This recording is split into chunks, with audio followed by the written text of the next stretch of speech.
Assalamualaikum warahmatullahi wabarakatuh. Halo sahabat Dream Team, saya Nadia Suherawistiani sebagai host di episode kali ini. Dan hari ini kita akan membahas sesuatu yang sayangnya masih sering terjadi, yaitu bullying.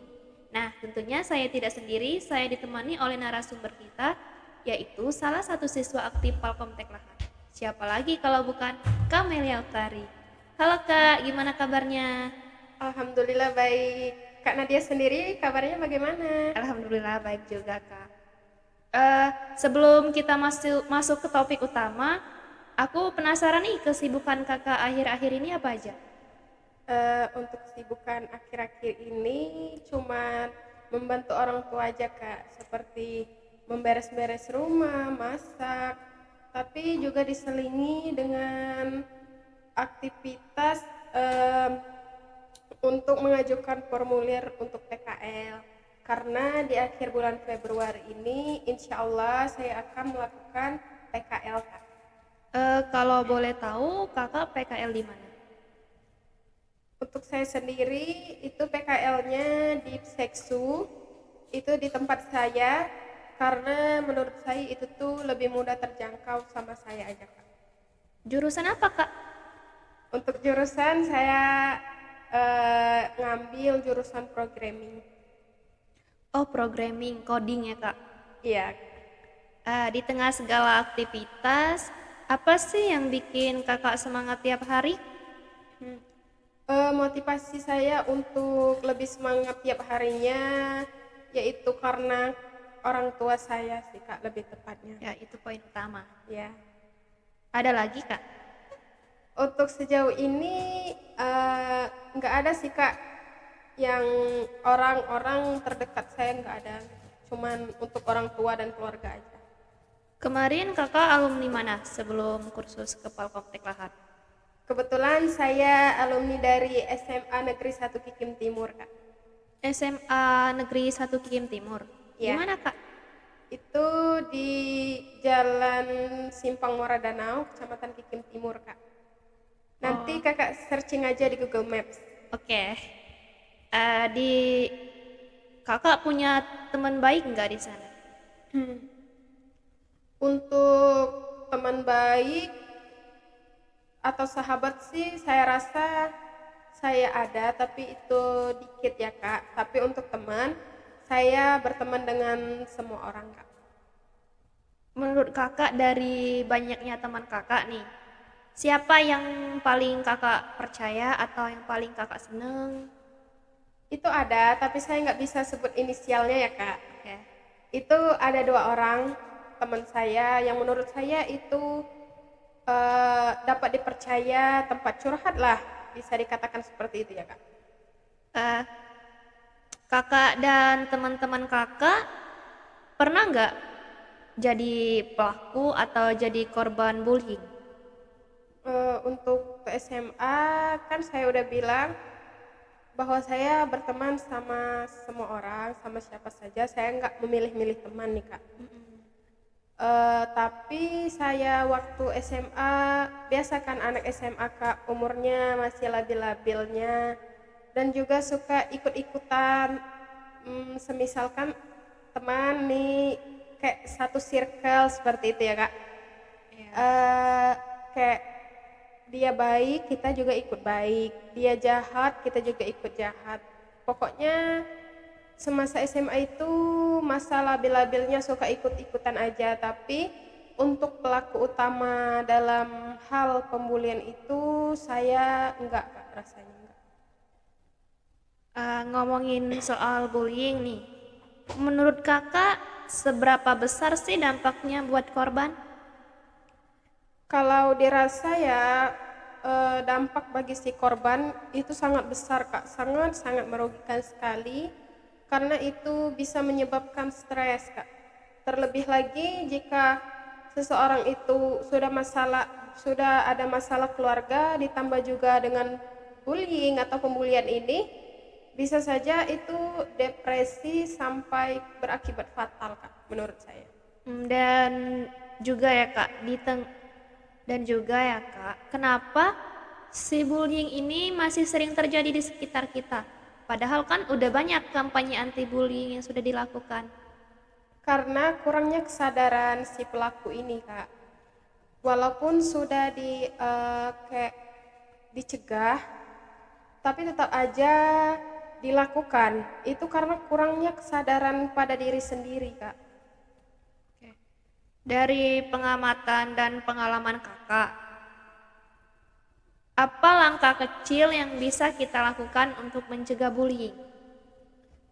Eh, teru- Menurut saya untuk mencegah bully itu, kalau semisal bagi korban, eh, kalau dirasa teman itu nggak berkenan di hati, kayak sudah cara pandang kita kayak itu nggak bakal masuk sama kita, menurut saya lebih baik dijauhin saja, Kak. Karena itu mencegah terjadinya suatu pembulian ya kalau kita sudah menjauhkan diri atau kayak kurang kayak agak terlalu kenal, bisa jadi aja itu pelaku kan juga nggak mengenal kita, Kak, otomatis nggak bakal itu terjadi pembulian.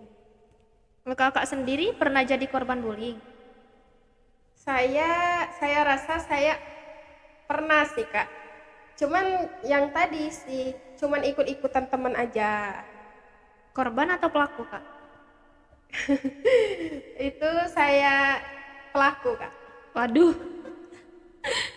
gimana Kak? Kalau boleh ceritain? Ceritain kalau boleh. Em, ini kan anak SMA ini kan, Kak, suka ribut-ributan nih. Iya. Eh, Kayak merasa dikeren ada di saya, hebat ada di saya, cantik ada di saya, kayak kayak gitu, Kak. Ya buat misalkan nih ada orang yang anak-anak yang pinter lebih dari circle kami ya, Kak, itu sangat kayak gimana gitu, sangat kayak dibenci, apa sih, kayak caper sama guru. Karena jujur, Kak, circle kami waktu SMA dulu Iya. sangat anti belajar, Kak. Ya, Eh, perilaku tersebut apa masih berlanjut Kak sampai sekarang? alhamdulillah dengan perkembangan dan kesadaran diri saya untuk saat ini, saya belajar mulai lebih dewasa lagi, Kak. Karena kita sudah bisa memilah mana yang baik, mana yang buruknya, Kak. Saya rasa saya sudah sadar bahwa kegiatan tersebut tidak ada manfaatnya sama sekali, malah merugikan orang-orang di sekitar saya, dan saya akan merasa lebih dibenci oleh orang lain, Kak. Hmm, pembelajaran apa sih Kak yang Kakak dapat selama melakukan hal tersebut?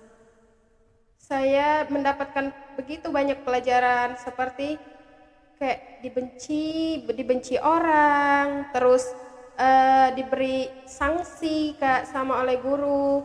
Terus saya juga pernah kayak ditegur, kayak eh, kalau masih berulang seperti ini nanti dipanggil orang tua, seperti itu, Kak. Di zaman kita yang serba digital ini, seberapa besar sih pengaruh media sosial dalam kasus bullying saat ini? Kan sekarang ini serba media sosial ya, Kak. Sebagian banyak anak muda, bahkan sebanyak orang menggunakan sosial media. Tentunya itu juga pengaruh besar untuk melakukan pembulian sih, Kak. Lebih parah pembulian di media sosial menurut saya daripada di kehidupan nyatanya, Kak. Ya karena di medsos kan bisa seluruh dunia Kak melihatnya kan. Iya, itu sangat menyebar luas, Kak. Bukan hanya untuk suatu kelompok atau circle saja yang melihat, tapi juga mendunia juga, Kak. Apa hukuman atau konsekuensi bagi pelaku bullying ini Kak? Eh, untuk hukuman yang kayak hukuman, saya katakan hukuman peringatan dulu nih, Kak. Kita peringatin dulu, misalkan itu eh, ada di sekitar sekolah atau lingkup pendidikan, itu diperingatkan dulu kepada siswa siswi untuk berhenti untuk melakukan pembulian tersebut, Kak. Tetapi jikalau masih saja berlaku, ini kita peringatkan dengan kedua orang tua si korban dan si pelaku. Dan apabila itu masih tetap terjadi, Kak, mau tidak mau karena sudah merugikan banyak orang, kita serahkan kepada pihak berwajib seperti sudah diterapkan pada pasal KUHP, Kak. Tapi gimana Kak kalau pelaku bullying ini sudah masuk kekerasan fisik? Itu bisa kita serahkan, misalkan nih ya, saya sebagai salah satu korban dari pelaku bullying atau tindak kekerasan yang sangat di luar batas, sudah menyakiti fisik kita, yang ngukur dari diri saya, kalau saya sudah sakit, mau tidak mau saya bakal laporkan ke pihak berwajib, Kak. Itu kalau tidak, semisal kita cuman diamin aja, dimaklumin aja, kasus-kasus seperti itu bakal menjadi-jadi, Kak. Bahwa kayak sudah kita terima aja, kayak udah dibully, diterima aja kayak gitu, kayak nggak merasa tertekan seperti itu, Kak. Makanya hal tersebut menjadi-jadi, Kak. Dan masalahnya juga, kenapa si korban bullying ini lebih memilih diam dan tidak melaporkan? Itu biasanya si pelaku bullying ini banyak karena dia itu pendiam, atau istilah kata zaman sekarang ini itu introvert, Kak. Atau dia itu malu berkomunikasi sama teman-temannya. Maka dari itu kayak si pelaku ini berpikir bahwa si korban ini mudah untuk dipengaruhi atau diganggu seperti itu, Kak. Makanya kebanyakan pelaku bullying ini anak-anak yang introvert, Kak. Mungkin juga nggak Kak kalau korban bullying ini diancam sama si pelaku bullying? Kebanyakan itu diancam, Kak. Karena kayak dia si pelaku ini mau memanfaatkan si korban, Kak. Kalau kan otomatis si korban ini nggak mau, Kak, dimanfaatin atau kayak gimana, menolak dulu. Tapi ya mau tidak mau dengan ancaman bakal dipukul atau dipermalukan, ya otomatis dia bakal nurut aja, Kak. Apakah ada undang-undang Kak yang melindungi korban bullying ini?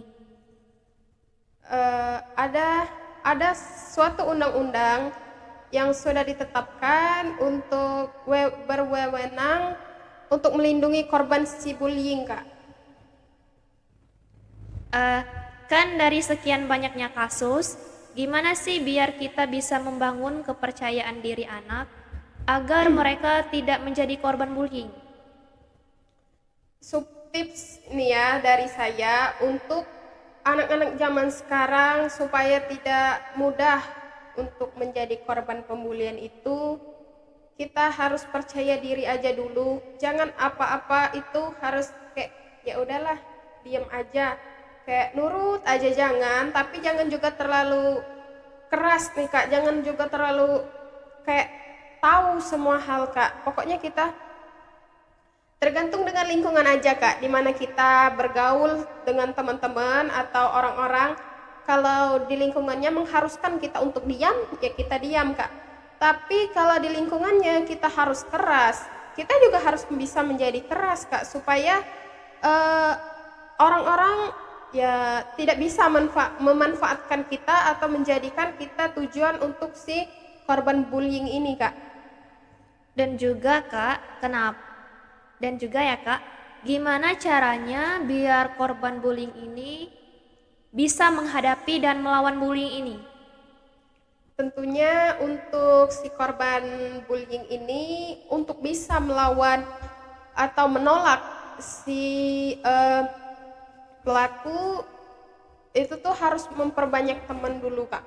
Kalau menurut saya dengan komunikasi dengan antar banyak teman, banyak bersosialisasi dengan teman-temannya, otomatis si pelaku ini segan, Kak. Bukan dalam artian dia banyak backingan, bukan. Itu si pelaku bisa menghargai, ya seperti ini saja berpikir, Kak. Kalau saya ganggu si A, otomatis teman-temannya juga bakal ngebela dia seperti itu Kak. Makanya dimanapun kita berada Kak, harus berteman dengan siapapun saja, jangan asal memilih teman, dan juga kita bisa menyesuaikan diri kita di lingkungan dimanapun kita berada Kak. Apa nih pesan kakak buat korban bullying agar mereka tetap kuat dan tidak merasa sendirian? Ya, teruntuk para korban bully di luar sana, kalian jangan takut untuk menghadapi orang-orang yang ingin menindas kita, ingin melakukan tindakan kekerasan kepada kita. Karena menurut saya manusia itu sama ya Kak, walaupun beda-beda cara kekuatan fisiknya, tapi kita tuh berpikir kenapa harus takut sama seseorang tersebut, sedangkan peran hidup dia di kita itu nggak ada Kak. Kalau kita menggantungkan hidup sama dia, baru Kak kita kayak boleh-boleh saja kalau mau nurut, kalau kita menerlibatkan mereka dalam hidup kita. Tapi kalau cuman untuk merugikan kita, ya buat apa? Jangan takut. Karena si korban bully ini dilindungi dan sudah ada undang-undangnya Kak. Jadi jangan takut. Itu saja Kak menurut saya. Nah, jadi sahabat Dream Team, bullying bukan cuma sekedar kata-kata atau tindakan, tapi bisa berdampak besar bagi korban. Mari kita mulai dari diri sendiri, lebih peduli, lebih berempati dan berani bersuara. Bersama kita ciptakan lingkungan yang lebih aman. Terima kasih sudah mendengarkan, sampai jumpa di episode berikutnya. Saya Nadia Suhera Wistiani sebagai host dan Kak Melia Uktari sebagai narasumber.